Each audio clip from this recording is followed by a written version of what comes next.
Gold, trusted gold buyers. మీరు తాకట్టు పెట్టిన బంగారాన్ని విడిపించి ఈ రోజు ఉన్న మార్కెట్ ధరకు కొనబడను.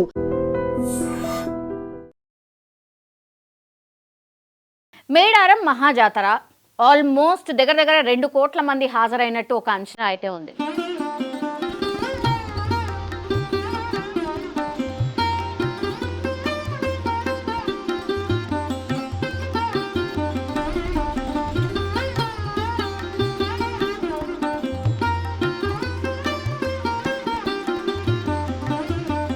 మేడారం మహాజాతర ఆల్మోస్ట్ దగ్గర 2 కోట్ల మంది హాజరైనట్టు ఒక అంచనా అయితే ఉంది. 828 హుండీలు ఏర్పాటు చేసిండ్రు. హుండీ ఆదాయం దగ్గర 20 కోట్లకు చేరే అవకాశం ఉందని అధికారులు కూడా ఒక అంచనా అయితే వేస్తున్నారు. ఇప్పుడు ఆల్రెడీ మేడారం హుండీల లెక్కింపు స్టార్ట్ అయింది. తెలంగాణ కుంభమేళాగా పేరుగాంచినటువంటి మేడారం మహాజాతర ఘనంగా ముగిసింది. ఈసారి జరిగినటువంటి జాతరలో భక్తుల రద్దీ రికార్డు స్థాయికి చేరుకుంది. అధికారుల అంచనా ప్రకారం దాదాపుగా 2 కోట్ల మంది భక్తులు వనదేవతలు సమ్మక్క సారలమ్మను దర్శించుకొని పెద్ద ఎత్తున మొక్కులైతే తీర్చుకున్నారు. జాతరను పురస్కరించుకొని రాష్ట్ర ప్రభుత్వం కూడా భారీగా నిధులు కేటాయించింది. రహదారులు అనుకోండి, తాగునీరు అనుకోండి, విద్యుత్ అనుకోండి, పారిశుద్ధ్యం అనుకోండి, భద్రత అనుకోండి, ఈ అన్ని రంగాల్లో కూడా ప్రత్యేక ఏర్పాట్లు చేయడంతో భక్తులకు కూడా మెరుగైన సౌకర్యాలు అందాయనే చెప్పొచ్చు. మేడారం జాతరకు విచ్చేసినటువంటి భక్తులు అమ్మవార్లకు చీరె, సారె, బెల్లం, పసుపు, కుంకుమ, ఒడుబియ్యం సమర్పించడము ఆనవాయితీగా వస్తోంది. వీటితో పాటు కూడా చాలామంది మొక్కుల్లో భాగంగా బంగారం సమర్పించిండ్రు, వెండి సమర్పించిండ్రు, అట్లాగే నగదు రూపంలో అంటే డబ్బుల రూపంలో కూడా చాలా పెద్ద ఎత్తున అమ్మవార్లకు కానుకల రూపంలో సమర్పించారు. సో ఈసారి భక్తుల సంఖ్య భారీగా ఉంది కాబట్టి ప్రభుత్వం కూడా హుండీల సంఖ్యను పెంచేసింది. గత జాతరలో 540 హుండీలు ఏర్పాటు చేసిండ్రు. ఈసారి ఏకంగా దాన్ని 828 హుండీలను ఏర్పాటు చేసిరు అక్కడ. దీంతో హుండీ ఆదాయం గణనీయంగా పెరిగే అవకాశాలైతే స్పష్టంగా కనిపిస్తున్నాయి. జాతరకు సంబంధించినటువంటి హుండీలన్నింటినీ ప్రస్తుతం ఇప్పుడు హన్మకొండలోని టీటీడీ కళ్యాణ మండపానికి తరలించి కట్టుదిట్టమైన భద్రత మధ్య లెక్కింపు స్టార్ట్ చేశారు. దేవాదాయ శాఖ మంత్రి కొండా సురేఖ స్వయంగా హుండీ లెక్కింపును స్టార్ట్ చేసిర్రు.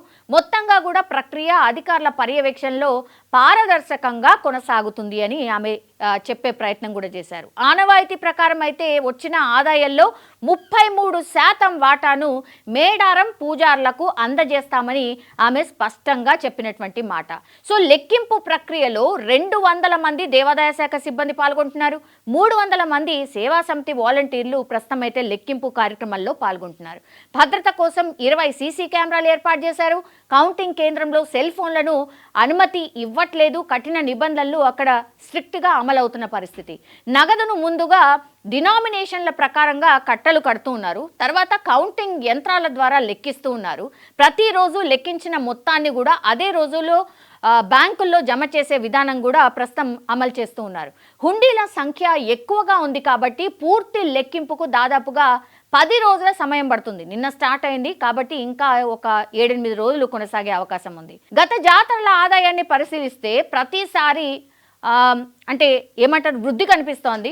సో 2014లో 4.18 కోట్లు వచ్చాయి ఆదాయం రూపంలో. తర్వాతి జాతరలో క్రమంగా పెరిగి అంటే 2024 జాతరలో ఇది 16.85 కోట్లకు చేరుకుంది. ఈసారి ప్రభుత్వం 251 కోట్లతో భారీ స్థాయిలో ఏర్పాటు చేయడం కావచ్చు, భక్తుల రద్దీ పెరగడం వల్ల కావచ్చు, హుండీ ఆదాయం 20 కోట్లకు చేరుతుందని అధికారులు అయితే ఒక అంచనా వేస్తూ ఉన్నారు. మేడారం అభివృద్ధి సౌకర్యాల పెంపు వల్ల భక్తుల విశ్వాసం మరింత బలపడింది అని అధికారులు కూడా భావిస్తున్నారు. ఇంకా చాలామంది కూడా మొక్కుల రూపంలో అమ్మవార్లకి చిట్టీలో రాసి మరి ఈ మొక్కు ఉందమ్మా తీర్చు అనేటువంటి చాలా పెద్ద ఎత్తున ఆ చిట్టీలు కూడా హుండీలో వేశారు. తర్వాత ఇక్కడ మన కరెన్సీయే కాదు, ఫారెన్ కరెన్సీ, దుబాయ్ కరెన్సీ, ఇట్లా రకరకాల కరెన్సీ నోట్లు కూడా ప్రస్తుతం హుండీలో దర్శనమిస్తున్నాయి. సో మేడారం జాతరలో భాగంగా 251 కోట్లు ప్రభుత్వం ఖర్చు పెట్టింది. దాని తర్వాత ఎవ్రీ టైం జాతర టైంలో ఆదాయం పెరుగుతూ వస్తుంది. ఈసారి మాత్రం 20 కోట్ల పై మాటే జాతరల ఆదాయం ఉండొచ్చు అని ఒక ఎక్స్పెక్టేషన్ అయింది ఉంది. అందులో 33% ఇప్పుడు పూజార్లకు వాటిని ఇవ్వాల్సి ఉంటుంది. సో ఇది మేడారం హుండీ లెక్కింపుకు సంబంధించిన సమాచారం.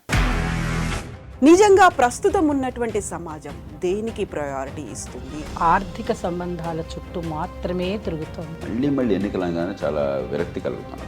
మంచి అనిపిస్తుంది కదా, లేడీస్ కూడా ఛాలెంజింగ్ జాబ్స్ చేసినప్పుడు చాలా బాగుంటది. ట్రాఫిక్ అసిస్టెంట్స్ గా నియమించిన ట్రాన్స్జెండర్స్ అందరితో సాల్యూట్ చేయించుకుంటున్నారు. ఫుడ్ డెలివరీ ఇవ్వటానికి వెళ్ళినటువంటి డెలివరీ బాయ్ అనిల్ పై కళ్ళ ముందు